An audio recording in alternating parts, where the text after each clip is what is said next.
stars come to shine when it's dark from so far away. Show us where we are.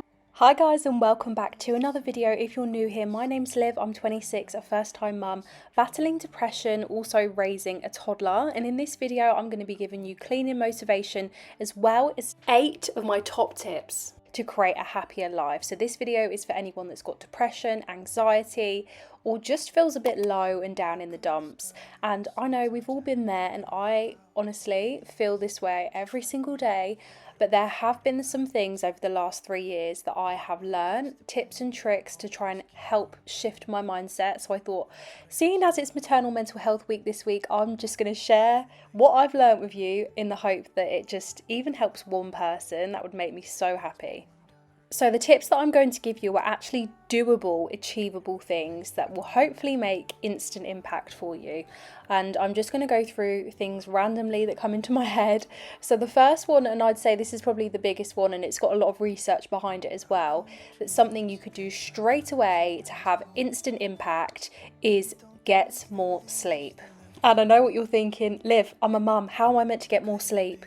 I completely get it. I understand. I've only just put Arlo to bed right now as I'm doing this voiceover. It's 9:30 at night. But probably the biggest thing that has helped me is getting more sleep. And I've been doing this by actually going to bed earlier. And I used to stay up until like 11 o'clock at night with Mikey.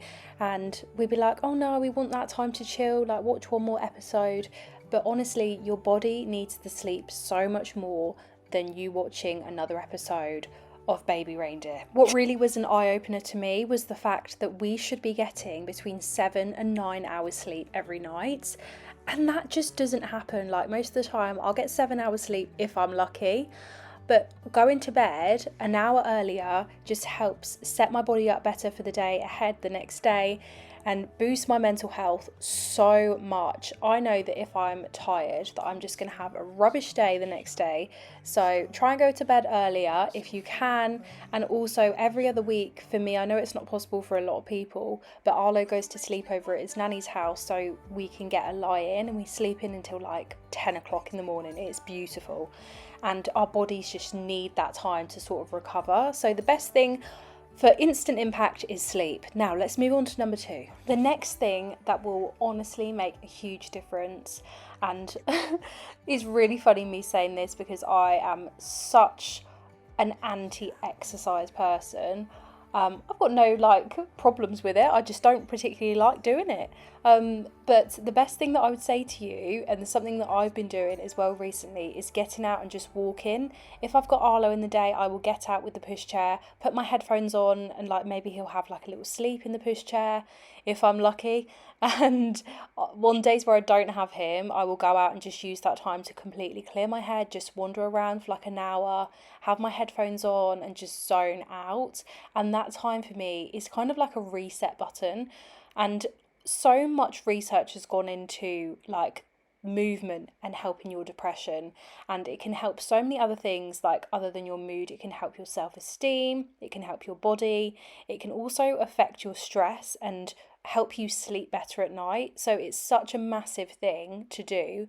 I was also considering maybe starting a yoga class or something quite gentle to do. But if you literally have no time, no extra time to do anything, and you're jam-packed, then do these resets that I'm doing. Move your body, do the 30-minute time reset, so you literally have to run around like a headless chicken trying to get everything done really quickly. And it will just get your heart racing, get those endorphins going, and just boost your mental health. That's why I always say, when I'm doing my resets, I don't want to do them to start with. I really couldn't think of anything worse. But after I do them, I feel in such a better headspace. So put a timer on your TV like I've done here on YouTube. Get going, do your 30-minute time reset, and after that your mental health will be better and your home will be clean. So it's a win-win really. Now the next thing is delving a little bit deeper into yourself, and this is something that's a little bit more challenging to do and something I'm currently doing at the moment, and that is identifying your triggers, identifying your trigger points.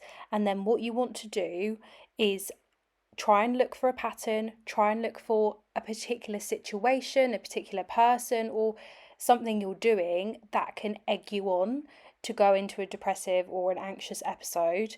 And then what you want to do is notice it before it happens or whilst it's starting to happen, and swap it out for something else. So I'll give you an example of this just to sort of help you understand it a little bit better. So for me, for example, I notice when I am on social media too much, like when I'm looking at accounts that don't show accurate perceptions of motherhood, or don't just try and show like romanticize things too much, that then makes me feel like rubbish about my own life. And I notice that as a trigger point for me. So what I do is I mute those accounts, or I just completely take myself away from my phone, put my phone in another room. And I've been doing that at night time recently because I find that's when my mental health is like at its worst point. So I'll put my phone in another room from like 7 o'clock and just detach myself from my phone, and then instead I swap that time to have that time as like chatting to Mikey about our day. And I think the key to it is don't just take it away, actually swap it with something that's more meaningful.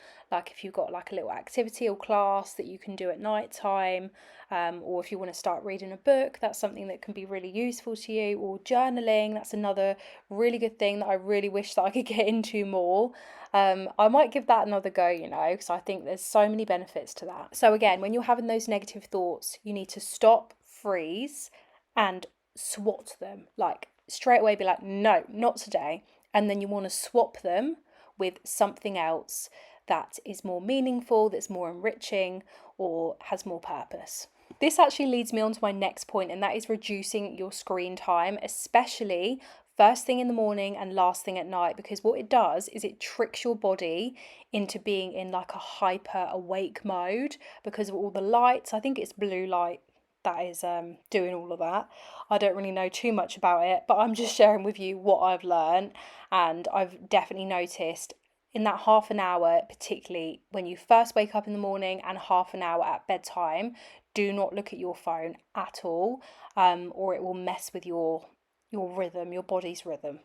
The hardest one that I would say to do if you're struggling is get support. And I know people say that, oh, you just need to get support, like go to your GP. And it can just be like, well, I've tried it before, it doesn't work. And there's always a reason that you don't want to get support. Honestly, I've been there.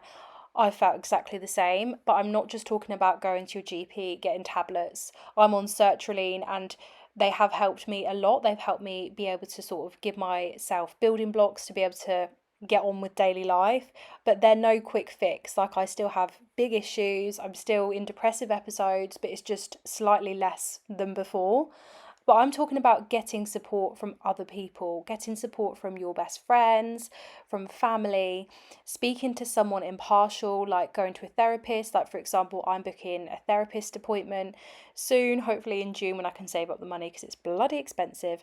But doing something like that can really help, and just you're kind of showing yourself as well that you are ready to make that leap, to get that help, and to support yourself. And also, don't give up too early on in the process, especially with sertraline, for example. Sertraline took quite a while for me to actually feel its benefits. And the same with therapists. Like if you go to a therapist, I did CBT when I first had Arlo and I had birth trauma. That for me it put me off big time. It didn't work for me. So like now I'm looking at going face to face, doing a different type of therapy. So if one thing isn't working, don't be afraid to then try something different. Something else you can do to become a happier person, especially for mums, this is learn something new every day. Even if you're like a stay-at-home mum, particularly if you're a stay-at-home mum, it can be very challenging because you're not around different human interactions, you're just around your child.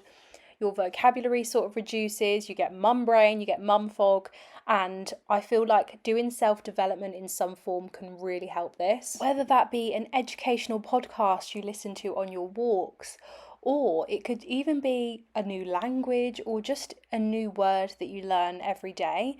Just learn something and it will help boost your self-esteem. Something I'm actually going to be doing, and I think you might find this quite useful as well, is the government actually do quite a lot of like funded courses online.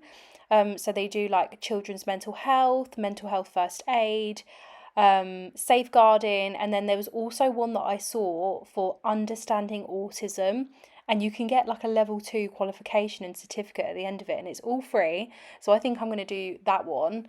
But doing anything like that will just help boost your self-esteem, boost your self-confidence, and in turn make you a happier person. Also doing things not just like mentally, but doing physical things for me has really helped, like getting my nails done, and my back is in absolute bits carrying Arlo and lugging him around everywhere. So a non-negotiable for me is getting a massage once a month. I think it's about £40, and I just have that booked in every single month, so I can't sort of go back on it. And that definitely helps me because it's doing something for me. And get my nails done, get my eyebrows done, all things that, to be honest, I can't really afford, but I do anyway because I need something for me. And that time where I go to my nail technician, I just feel like I can just offload about anything, and it's sort of like a therapy session in itself. So I would definitely recommend doing more for you. The next thing is something that might not work for everyone, but it has really significantly helped me, and I do it every single day. And that is planning and doing time scheduling. So the day before, because what happens is I end up just procrastinating with my ADHD, and I end up not doing things, then I beat myself up, and then I go into a low state, then that triggers my depressive episodes. So what I have to do the day before in the evening is create like a little list, my hinge list, and put time scales as well. So like, and make things doable. So like, for example, I'll put brush my teeth, go to the toilet. And I know it sounds really silly, but when you have ADHD, you forget to do those things because you get so caught up in such small things that you forget to look after yourself.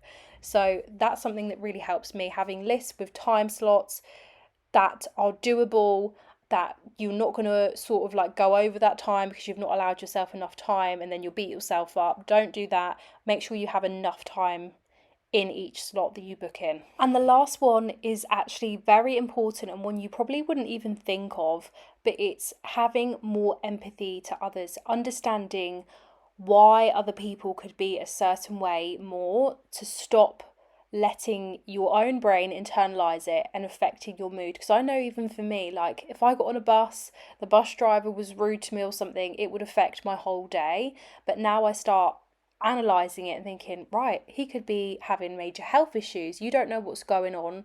So always be kinder than someone is to yourself, but at the same time, don't let people walk all over you, and know your boundaries. I really do hope that this video has helped you in some way, and I know it's kind of me just rambling and offloading my thoughts and things that have worked for me. So hopefully you've taken something, even just one thing, away from this video today, and I'll be so happy. And I'll see you guys on Sunday for my weekly toddler mum raw realistic vlog. I'm actually heading away to Barcelona on a little couples city break getaway.